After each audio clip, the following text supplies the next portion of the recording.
믿을 수 없는 일이 벌어졌습니다. 한 나라의 일상이 통째로 바뀌어 버렸어요. 그것도 누구의 강요도 정치적 압력도 없이 말입니다. 처음엔 단순한 소비 트렌드인 줄 알았습니다. 하지만 현장에서 직접 목격한 것은 상상을 뛰어넘는 변화였어요. 거리의 간판이 바뀌고 아이들의 언어가 달라지고 심지어 사람들의 생각하는 방식까지 완전히 새로워졌습니다. 이 모든 변화를 이끈 건 무력도 돈도 아니었어요. 그럼 대체 무엇이었을까요? 전 세계 언론이 충격에 빠졌고 학자들은 설명할 수 없다고 고개를 저었습니다. 하지만 저는 그 중심에서 모든 걸 지켜봤어요. 지금부터 그 이야기를 시작해 보겠습니다. 안녕하세요. 저는 프랑스 파리에서 경제학을 전공하고 현재는 동북아 지역 소비 문화 확산 현상을 연구하고 있는 마르셀 디프랑이라는 사람입니다. 전공이다 보니 자연스럽게 소비의 방향이 문화를 어떻게 바꾸는가에 깊은 관심을 갖고 있어요. 그리고 그 질문의 중심에는 최근 몇 년 새 급부상한 하나의 국가가 있었습니다. 바로 대한민국이었죠. 제가 한국을 처음 접한 건 파리 외곽의 한 슈퍼마켓에서였습니다. 그곳에서 김치를 발견했어요. 당시만 해도 그것은 그저 하나의 아시아 식품 중 하나일 뿐이었습니다. 그런데 그 이후 파리 대학가 주변에서는 떡볶이, 불닭볶음면, BTS 굿즈가 빠르게 늘어나기 시작했어요. 한류, K-팝, 처음엔 단순한 유행으로 여겼습니다.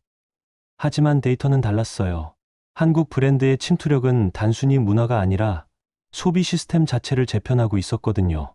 그 흐름을 본격적으로 추적하기 위해 저는 얼마 전 몽골 울란바토르로 출장을 떠났습니다. 이유는 간단했어요.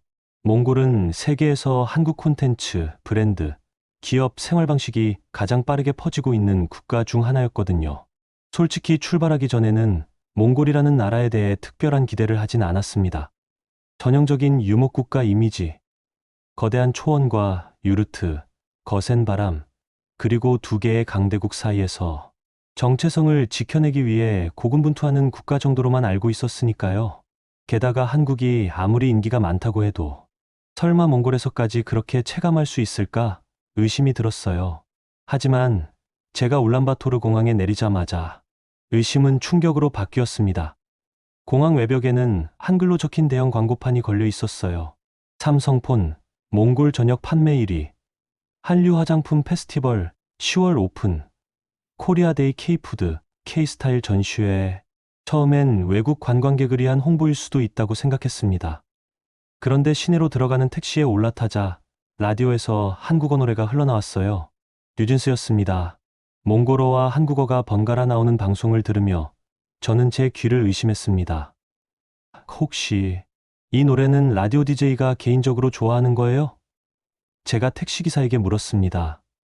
그는 웃으며 이렇게 말했어요. 요즘은 다 한국 노래 틀어요. 손님들도 좋아해요. 요즘은 한국 거 다 인기예요. 도심에 가까워질수록 그 말은 단순한 느낌이 아니라 현실임이 분명해졌습니다. 울란바토르의 대형 마트에 들어선 순간 저는 두 눈을 의심했어요. 입구 오른편엔 노브랜드 섹션이 따로 있었고 맞은편에는 탑10이라는 패션 브랜드 매장이 있었습니다.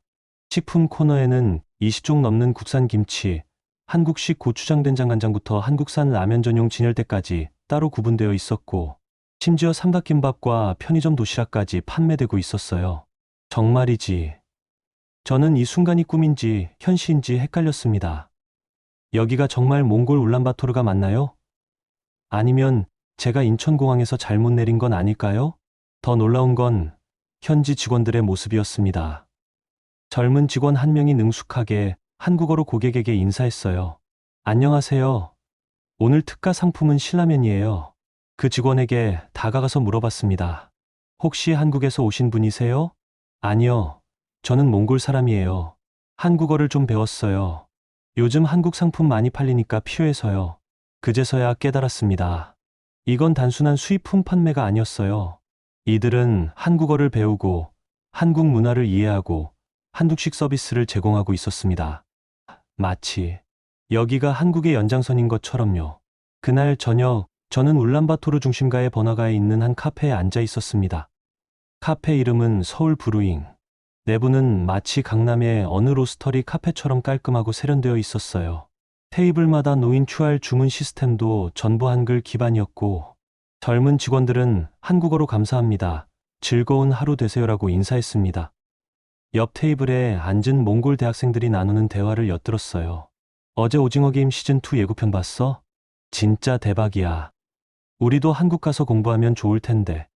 친척 언니는 한국에서 3년 살다 왔는데 완전 달라졌어. 한국어도 완전 잘하고 정신이 아득해졌습니다. 몽골의 수도 한복판에서 이토록 광범위하게 한국이 퍼져 있을 줄은 상상도 못했으니까요. 그리고 이 풍경은 단순한 수입 소비의 결과가 아니었어요. 마치 여기는 하나의 신도시, 그것도 한국식 신도시처럼 느껴졌습니다. 실제로 이곳 젊은이들 사이에서는 이 지역을 몽탄 신도시라고 부른다고 들었어요. 몽골 동탄의 합성어로 한국 스타일의 카페, 브랜드 아파트, 편의점, 프랜차이즈가 밀집된 지역을 의미하는 말이었습니다. 다음 날 제가 묵고 있던 호텔 근처를 산책하다가 발견한 풍경은 더욱 놀라웠습니다. 길거리에는 한국식 치킨집 교촌치킨, 카페 이디야, 심지어 CGV 영화관까지 있었어요. 영화관 앞 포스터를 보니 최신 한국 영화들이 몽골어 자막과 함께 상영되고 있었습니다. 범죄도시 4, 지금 상영 중, 스즈메의 문단속, 몽골어 더빙 버전. 저는 완전히 다른 차원으로 넘어온 기분이었어요. 거리를 걷는 몽골 젊은이들의 패션도 한국 스타일이었고, 들고 다니는 가방도 한국 브랜드, 심지어 헤어스타일까지 한국 아이돌들을 따라한 모습들이었어요.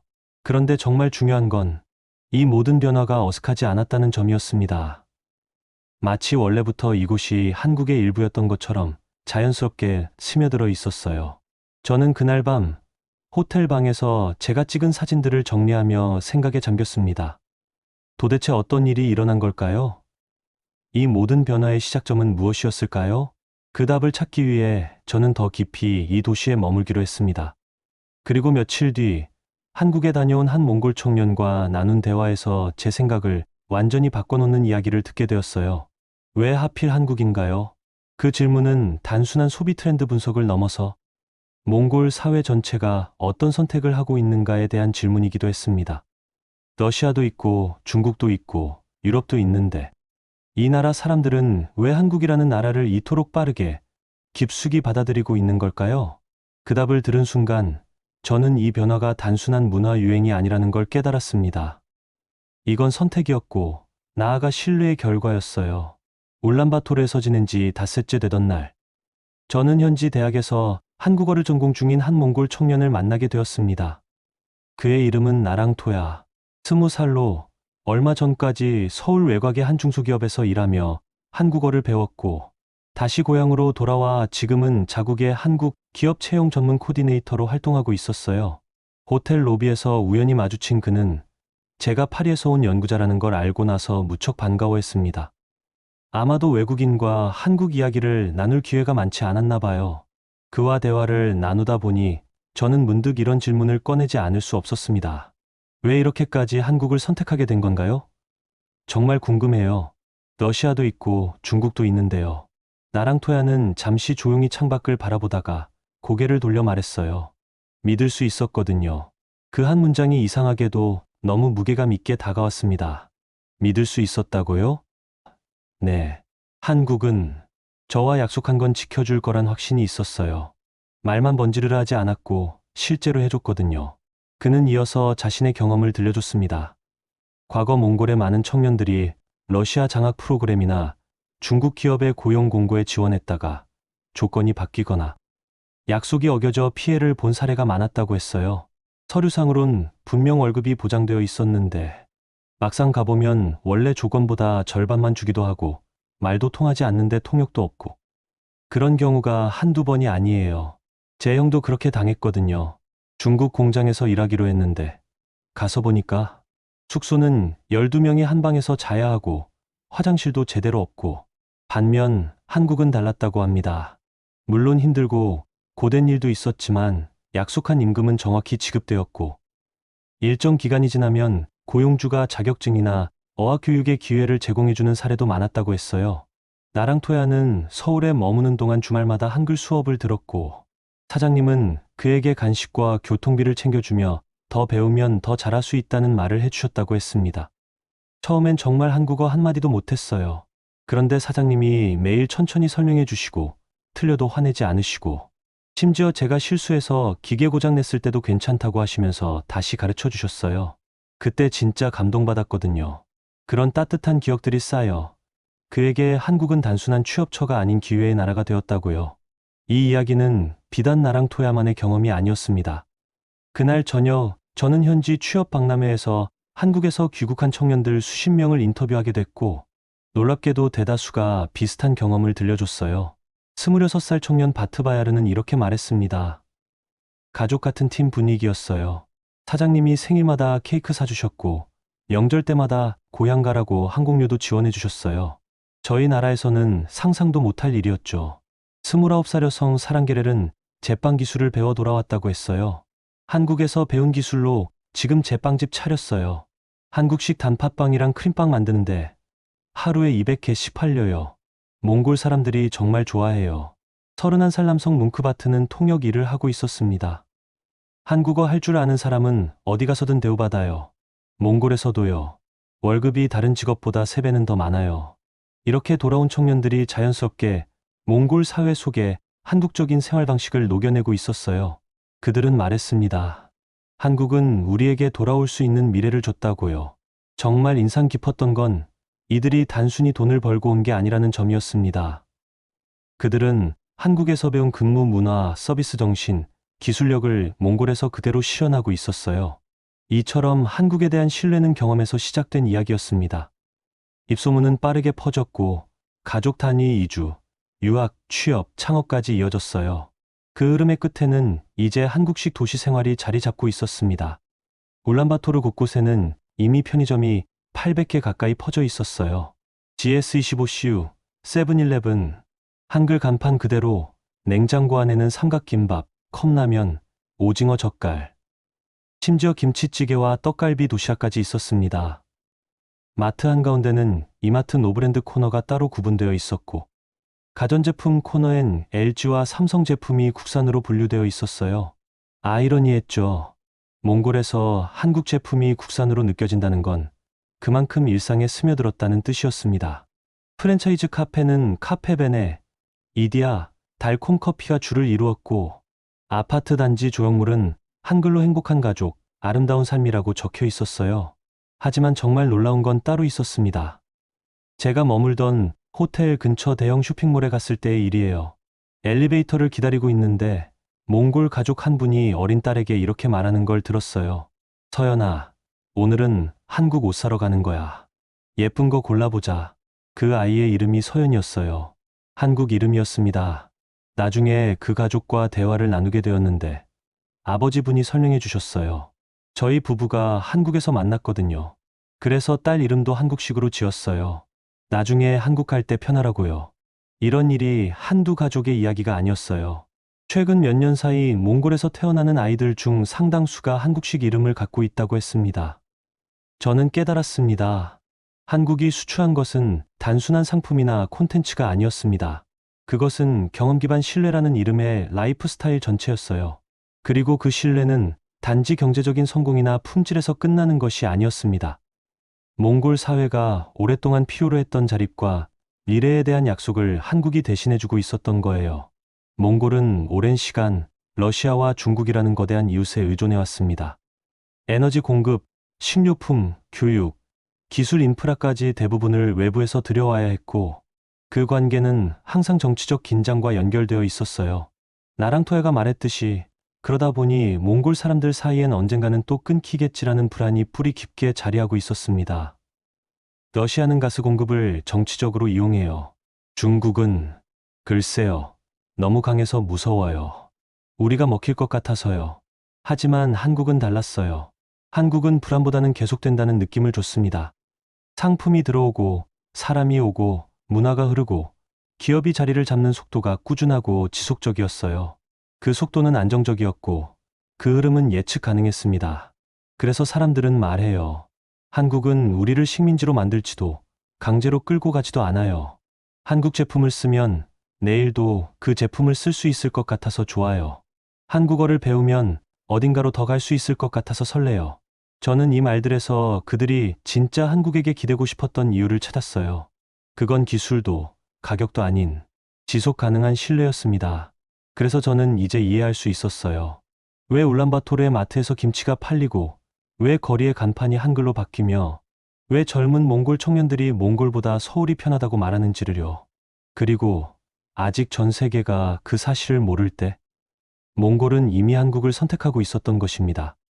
하지만 이 변화는 몽골 안에서만 머물지 않았어요. 곧 전 세계가 이 놀라운 현상을 주목하기 시작했습니다. 어느 날 아침, 몽골 출장 중이던 제게 프랑스의 한 동료 기자가 메시지를 보냈습니다. 이 기사 봤어? CNN 헤드라인인데 말도 안 돼.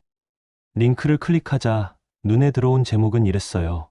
몽골의 수도, 한국으로 변하고 있나? 처음엔 의심했습니다.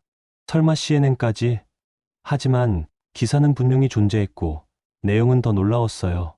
단순한 문화 현상이 아니라 정치적이고 경제적인 체계의 전환을 설명하고 있었던 것입니다. CNN 기사에는 충격적인 통계가 포함되어 있었어요.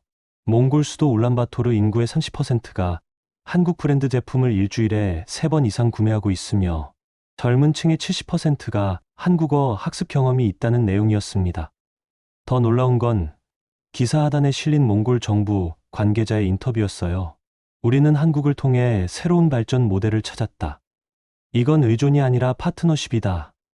며칠 뒤에는 BBC도 나섰습니다. 그들의 보도 제목은 더 도발적이었죠. 울란바토르에서 서울까지 한 걸음에. BBC는 기사에서 울란바토르의 한 중학교를 취재했어요. 그 교실 안엔 한글반이 정규 과목으로 편성되어 있었고 교사조차 학생 절반 이상이 K-팝 가사를 따라 쓰며 문법을 익힌다고 말했습니다. 저는 그 학교를 직접 방문해 봤어요. 13살 학생 오윤바야르가 제게 유창한 한국어로 말했습니다. 저는 나중에 한국 대학교 가서 컴퓨터 공부하고 싶어요. 한국이 우리나라보다 기술이 많이 발달했잖아요. 그 아이의 책상 위엔 한국어 교재와 함께 BTS 스티커가 붙어 있었어요. 옆자리 친구 바트에르데는 아예 한국 드라마 대사를 외우고 있었습니다. 사랑해요. 고마워요. 미안해요. 이런 말들은 다 외웠어요. 나중에 한국 친구들이랑 대화하려면 필요하거든요. 교사 선생님은 이런 변화를 어떻게 생각하느냐는 제 질문에 이렇게 답했어요. 처음엔 걱정했어요. 우리 문화를 잃는 건 아닐까 하고요. 하지만 지금 보니까 아이들이 더 자신감 있어졌어요. 세상이 넓다는 걸 알게 됐거든요.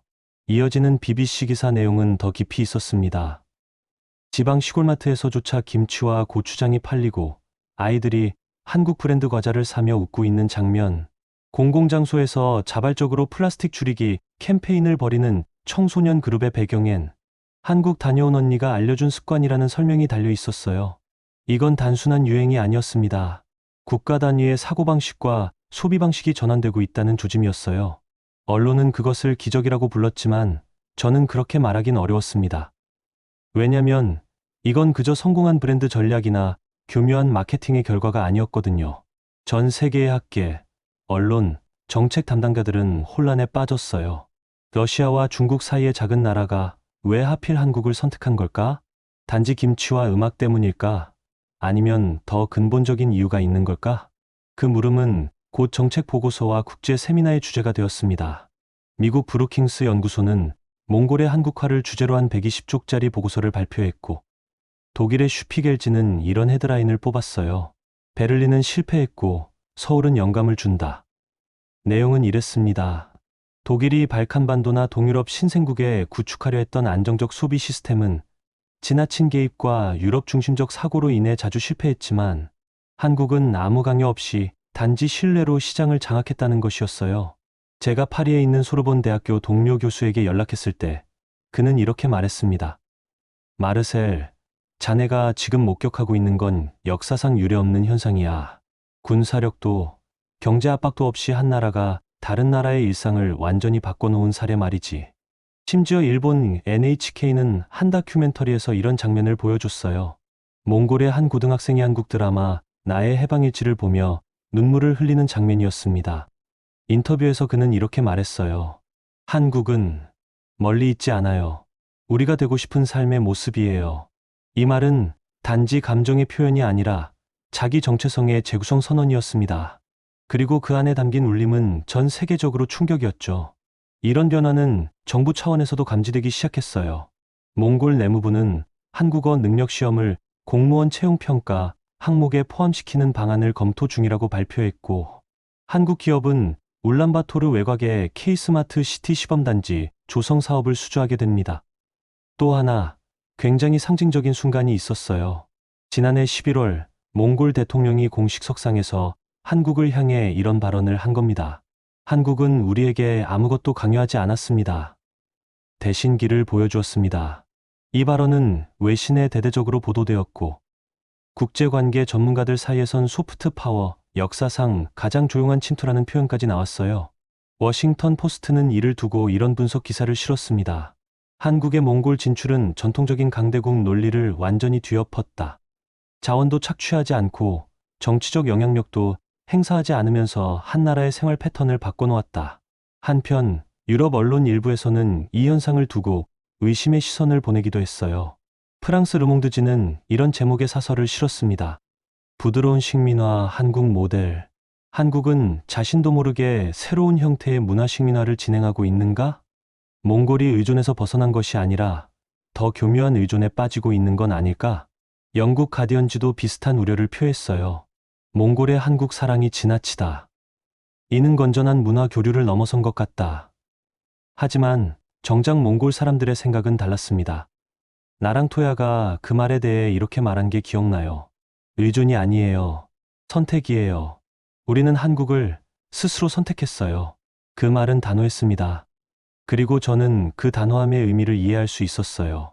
한국은 공급자가 아니라 동반자였습니다.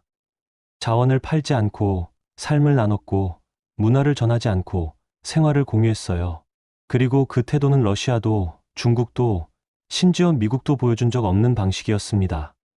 제가 몽골에서 만난 한 중년 여성 어머니 차그다르는 이렇게 말했어요.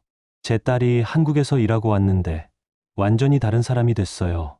예의도 바르고 계획성도 생기고 한국이 우리 딸을 더 좋은 사람으로 만들어줬어요. 몽골 국립대학교 사회학과 교수 바트바야르 박사는 이런 분석을 해줬어요. 한국의 접근법은 달랐어요. 다른 나라들은 우리를 바꾸려 했지만 한국은 우리가 스스로 바뀔 수 있도록 기다려줬어요.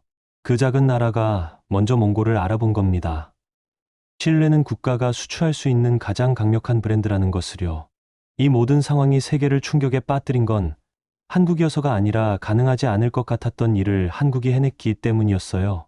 지금까지는 미국, 중국, 일본이 만드는 길을 따라가거나 그 틀 안에서 존재해야만 했던 나라였던 한국이 이제는 자기 방식으로 다른 나라의 삶을 바꾸고 있다는 현실이 많은 이들에게 질문을 던지게 만든 것입니다. 어떻게 그렇게까지 깊이 들어갈 수 있었을까? 어떻게 문화와 상품을 넘어 한 나라의 일상이 될 수 있었을까? 그 답은 제가 몽골에서의 마지막 며칠 동안 깨달은 진실과 연결되어 있었습니다. 울란바토르 외곽, 도심에서 조금 떨어진 자그마한 동네의 슈퍼마켓.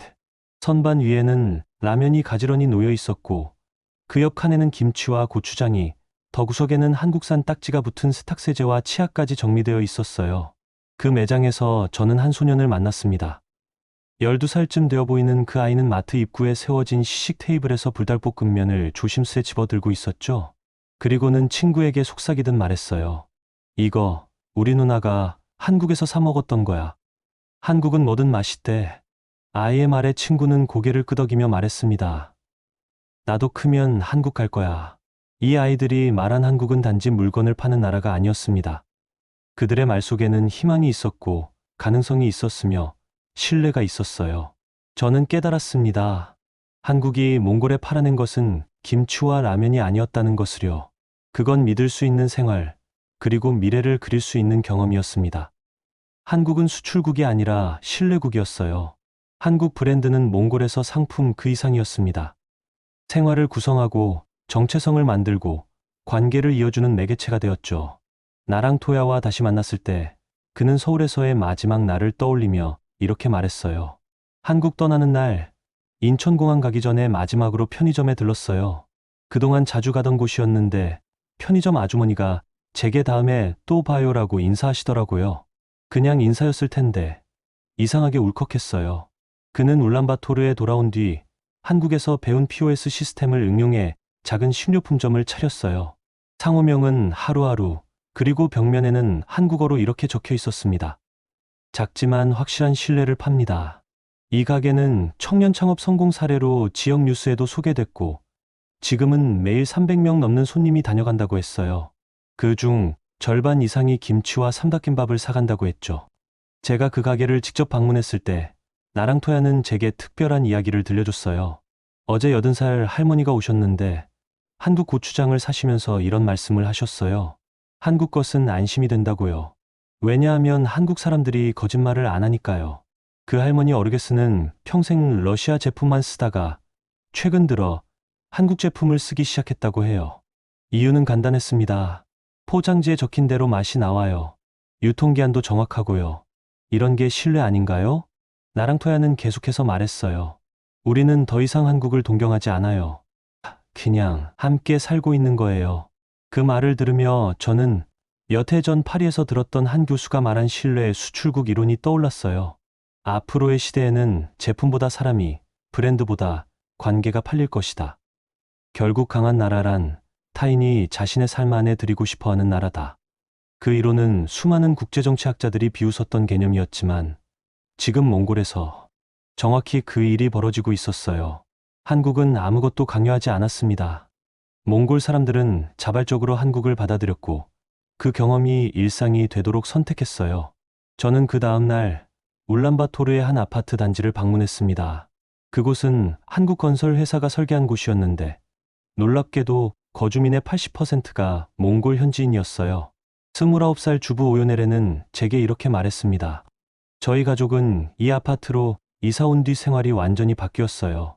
분리수거도 하게 됐고 층간소음도 안 내려고 조심하게 됐고 이게 다 한국 스타일이래요. 그녀의 5살 아들 바트바야르는 한국 애니메이션 뽀로로를 보며 한국어 단어들을 외우고 있었어요. 안녕하세요. 감사합니다. 사랑해요. 아이의 어머니는 웃으며 말했어요. 이 아이가 한국어를 먼저 배우고 있어요. 몽골어보다 한국어가 더 편하다고 해요. 세계가 놀랐던 건 단순한 케이팝이나 드라마의 힘이 아니었어요. 김치와 간편식, 라면, 화장품, 전자제품. 그 모든 것을 넘어서 사람들의 태도를 바꾼 나라가 한국이었기 때문입니다. 저는 몽골에서 만난 한 대학생 소요몬바야르의 말이 특히 기억에 남아요. 한국 드라마를 보면서 배운 게 있어요. 상대방을 배려하는 마음이요. 한국 사람들은 항상 다른 사람을 먼저 생각하는 것 같아요. 그 학생은 한국 드라마를 통해 배운 예의를 일상에서 실천하고 있었어요. 엘리베이터에서 다른 사람을 먼저 보내주고, 지하철에서 자리를 양보하고, 쓰레기를 함부로 버리지 않는 것들이요. 울란바토르에 머무는 마지막 날, 저는 다시 그 마트를 찾았어요. 불을 밝힌 선반들, 바삐 움직이는 점원들, 3355 삼각김밥을 고르는 손님들, 그리고 계산대 뒤에서 조용히 음악을 틀던 한 여성. 그 노래를 들으며 저는 확신하게 됐어요. 이 작은 도시에서 시작된 변화가 지금 전 세계로 번지고 있다는 것을, 그리고 그 변화의 이름이 한국이라는 것을요. 공항으로 가는 택시 안에서 저는 마지막으로 나랑토야에게 질문했어요. 한국이 몽골에 가져다 준 가장 큰 변화가 뭐라고 생각하세요? 그는 잠시 생각하더니 이렇게 답했습니다. 꿈을 꿀 수 있게 해준 거요. 우리도 잘 살 수 있다는 꿈을요. 그 순간 저는 모든 것이 이해됐어요. 한국이 수출한 건 상품이 아니었습니다. 그건 가능성이었고, 희망이었고, 무엇보다 자신감이었어요. 몽골 청년 한 명이 제게 마지막으로 남긴 말이 있어요. 한국 브랜드는 우리 삶을 바꿔줬습니다. 이제 한국은 우리 이웃이에요. 그 순간 저는 확신했습니다. 몽골의 작은 마트에서 시작된 변화가 세계를 감동시키는 기적이 되고 있음을요. 누군가에게는 김치 한 포기, 라면 한 봉지일 수 있지만 누군가에겐 그것이 삶의 기준이자 미래의 희망이 될 수 있습니다. 몽골은 그 가능성을 누구보다 먼저 알아본 나라였고, 한국은 그것을 상품이 아닌 신뢰와 태도의 언어로 번역해낸 나라였어요. 이제 한국은 더 이상 수출국이 아닙니다. 세계를 감동시키고 있는 이웃의 나라입니다. 파리로 돌아가는 비행기 창밖으로 울란바토르의 불빛들이 사라져갔지만 그곳에서 목격한 기적은 제 마음속에 영원히 남을 것 같습니다. 한국이 세상에 전해준 것은 결국 믿을 수 있는 내일이었으니까요. 몽골에서 일어나고 있는 놀라운 변화, 여러분은 어떻게 생각하시나요? 댓글로 여러분의 생각을 들려주세요. 이런 감동적인 해외 사연이 더 궁금하시다면 구독 버튼을 눌러주시고 주변 분들에게도 공유해 주세요. 여러분의 작은 관심이 더 많은 이야기를 전해드릴 수 있는 힘이 됩니다.